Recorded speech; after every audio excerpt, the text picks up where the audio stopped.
Caroline Dowd-Higgins. Thank you for listening to Your Working Life, my podcast series featuring thought leaders in the career and personal growth arena.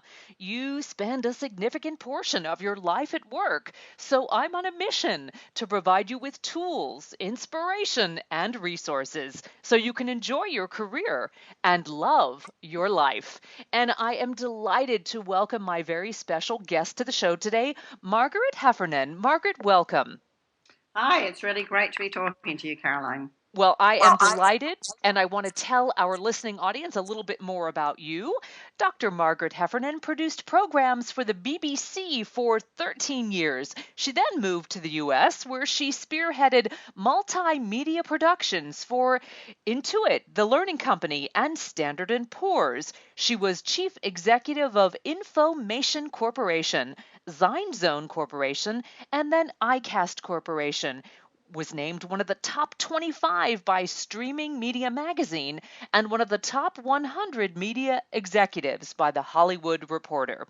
And now Margaret blogs regularly for Inc. and The Huffington Post. Her third book, which is the focus of our conversation today, Willful Blindness, Why We Ignore the Obvious at Our Peril, was a finalist for the Financial Times Best Business Book Award in 2011. So, Margaret, let's dive right in. What is willful blindness?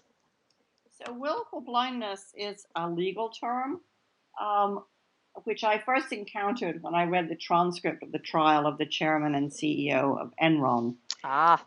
In his instruction to the jury at that trial, the judge, Simeon Lake, cited the concept of willful blindness and defined it like this. He said, if there are things that you could know and should know and somehow manage not to know, the law deems that you're still responsible because your ignorance was a choice. And reading that really kind of sent a chill down my spine because I realized, it's a very high standard.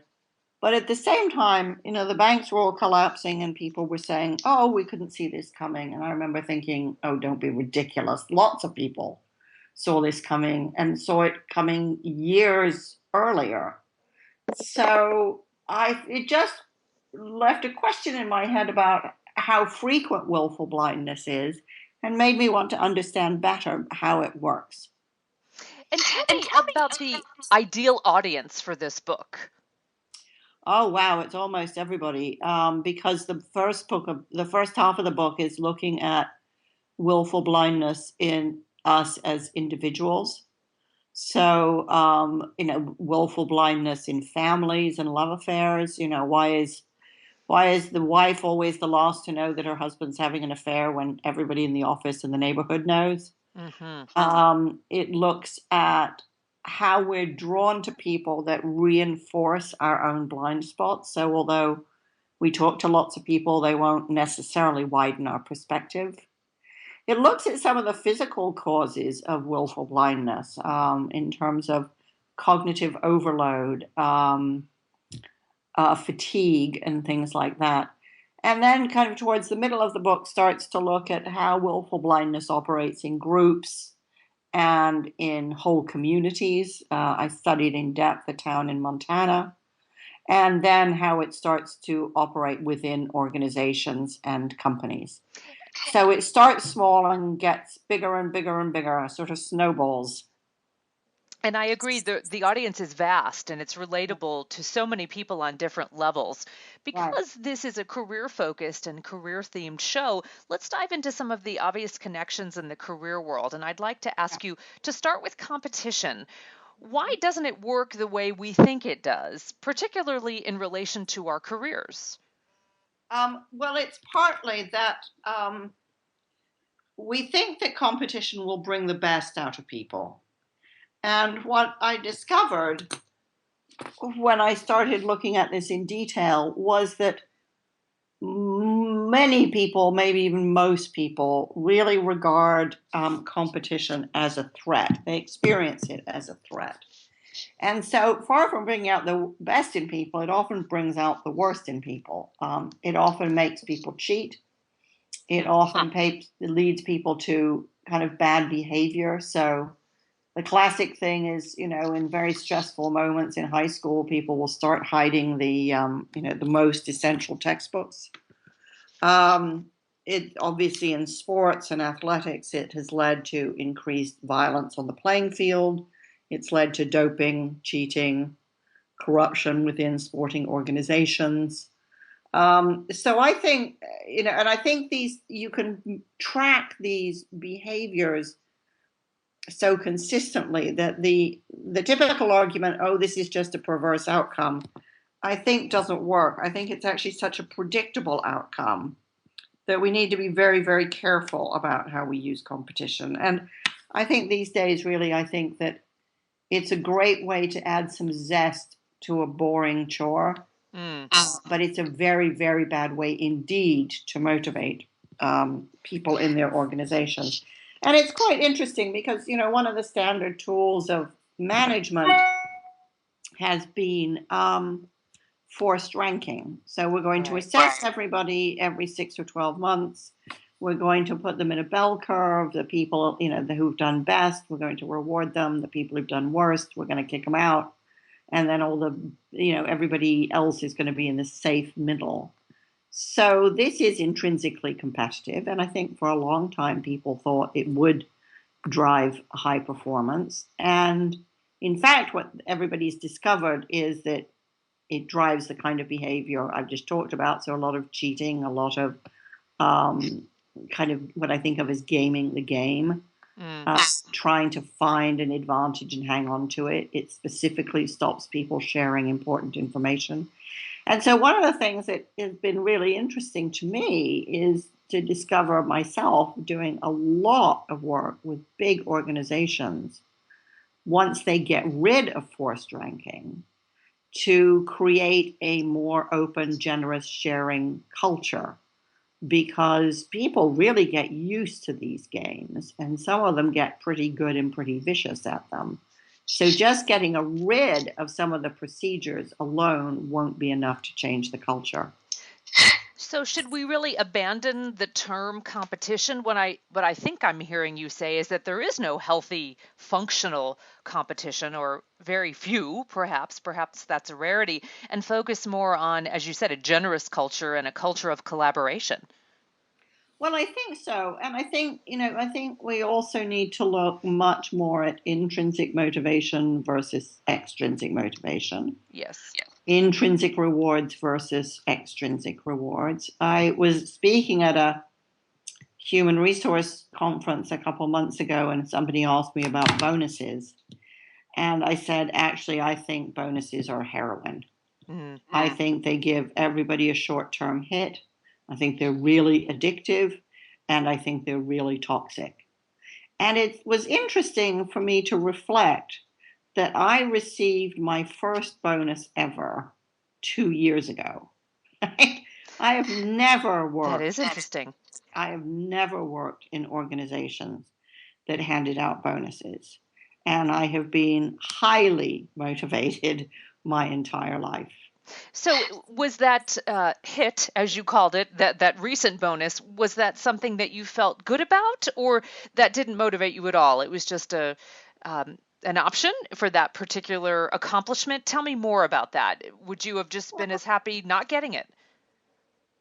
I would have been as happy not getting it. I mean, it wasn't, a life-changing amount of money. I mean, I also once did a speaking engagement, and about several months afterwards in the holiday season, the client sent me a large check because he said it was so much better than he'd expected.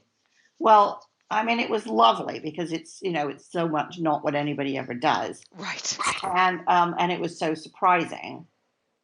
But really what gave me the pleasure was knowing I'd done a really good job. And that's priceless. You can't really put a price tag on that. Yeah. And if the check had been smaller, would it have meant less? No. If it had been bigger, would it have meant more? No. The fact that he just thought months after the engagement was over that he wanted to communicate to me how much he liked it, that was the thing that mattered.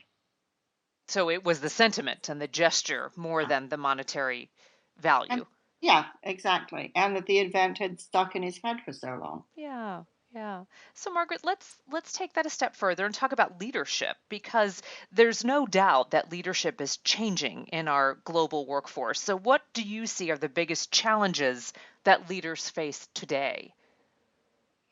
Well, I think there are a couple of things. I think the first is to create a really dynamic sense of shared consciousness. What are we here for? What do we need to do? What are the principles according to which we act? And I've seen so many organizations take, but few really master it. You know, I've seen a lot of vision statements and statements of purpose and value statements and stuff like this, but I haven't seen it catch fire very ubiquitously. So I think we still have a lot to learn about how you do that. So I think, I mean, and I think creating that sense of shared consciousness about who we are and how we operate is absolutely the number one job of leadership. Is there Um, an example that you can give of shared consciousness? Because I think all of us are shaking our heads saying, yeah, we get the strategic plan, we get the vision and the mission statement, because those are just such regular functions in organizations to develop those and freshen those up. But the shared consciousness is a much higher level of buy-in. yeah. I think, you know, Ray Anderson did this really effectively at Interface. I Mm. think it looks like Paul Polman is doing it quite effectively at Unilever. It looks like Satya Nadella is doing it very effectively in Microsoft. So, so those are, you know, those are organizations, you know, very big organizations that are being pretty dramatic in the identity that they're creating for themselves. Is it perfect? I'm quite sure it isn't. Um, but I think, you know, I'm particularly interested in Microsoft, not just because of what they're saying, but in the very strikingly improved quality of the products that they're producing. Yes. Yes. And that says to me, okay, well, there's definitely something different going on here. So I think it, you know, I think it is doable, but I think leaders routinely underestimate that you have to say it every day over and over again and you until you are so bored with it you can't stand it because everybody is watching to see, do you really mean it? You have to live and breathe it, and when nobody is watching you still have to live and breathe it. That's very well put. So let me ask you, it's clear that leadership is changing. How must the modern leader evolve? Well, I think it's a couple of things. I think it's obviously it's just impossible to lead an organization if you're not a great communicator. I Hmm. think just impossible. You know, no corporate comms person is going to be able to substitute. It has to be you. The way you talk, the way you work, the way you treat people, the way you handle yourself. Um, and I think in some ways that probably is now the number one job. I think you also have to be able to be very open and create the environment in which the people around you are very open, because you have to recognize that the great ideas and the updating of this shared consciousness has to be done by everybody. That this idea that, you know, the company will thrive because of a few superstars, you know, nobody believes that anymore. It's just the world is too complicated. So the active listening competency is more important than ever. What I'm also hearing is the humility to open up beyond the inner sanctum, right? And the Yeah, hierarchy of the C-suite. I think that's exactly right. And I think probably one of the toughest aspects of leadership today is accepting that our ability to predict these days is profoundly limited. Yes. So I've been reading a lot of, people who do forecasting and statisticians and so on. And pretty much nobody thinks anymore that there is a time horizon for forecasting that extends beyond 2 years. So that after that, you're just in no man's land, and you should wait and just stop wasting your time and energy trying to see beyond that. So what that means is that what you need is an organization that is really flexible, really responsive, where information and observations travel unimpeded very, very quickly, and people are able and willing to be intellectually and productively nimble. I love that word. So that's really different from, okay, we've got our 5-year plan now, just, stick to the plan, focus, focus, focus, and execute perfectly. This is much more what I've always written about. Companies as living organisms, not as factories. And we have to expect that our organizations are going to change as much as living organisms change, as dramatically and as quickly, and we have to be very good at that. So it's a beautiful segue for us to talk about talent, and I'd love to divide this into two camps, the talent, the candidate, if you will, and then also the recruiter. How should we be thinking about this, Margaret? Oh, golly, this is hard. It's hard because there are certainly days when I'm not convinced there is such a thing as talent. I think talent is so profoundly contextual. It is so easy for me to take a successful person and make them unsuccessful. And I've seen companies do this. Yeah. Equally, I think it's not as easy, but it's certainly feasible to take somebody who's floundering in one place and turn them into a superstar in another place. That I'm very skeptical of the notion of talent as some kind of, core asset inside a person. I think if we run our organizations on the assumption that everybody has talent, everybody has capacity, and the job of management is to find how and where people flourish most, I think that changes the way we recruit. I think it's more about fact finding. Are you going to flourish in this? Are you the kind of person who will flourish in this kind of environment? When you flourish, are you bringing things that we can use and that we will value? So it's kind of more about casting than assessment. I like that. I like that a lot. I've always pretty much operated on the assumption that, people have talent. It's my job to figure out what it is and where it does best. So I'm not a huge fan of endless assessment because the assumption implicit in all the assessment is if we get enough data, we will really understand this person. And I don't think it's true because I think the assessment leaves out the context, and I think the context sometimes is just about everything.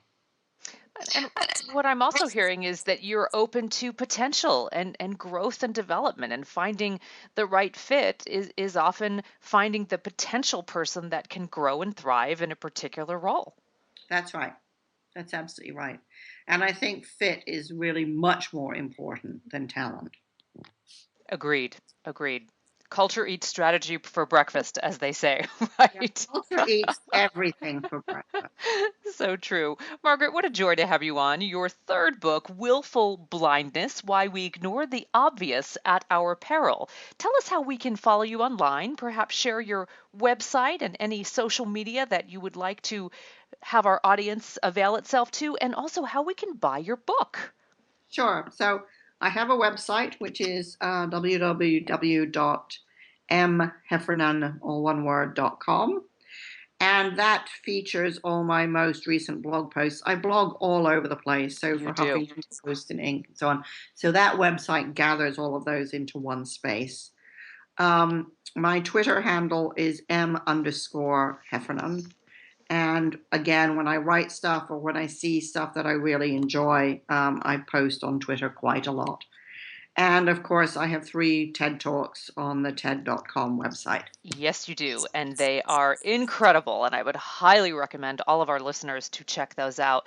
Margaret, what a joy to have you on. Thank you for sharing your time and expertise. I enjoyed our conversation, and I know our audience will learn a great deal from you.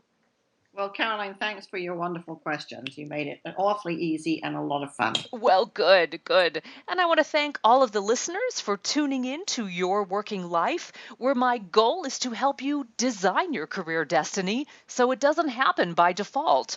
True career and life satisfaction is possible, and it's time to embrace what you love doing so you can do more of it. I'm Caroline Dowd-Higgins. Take good care.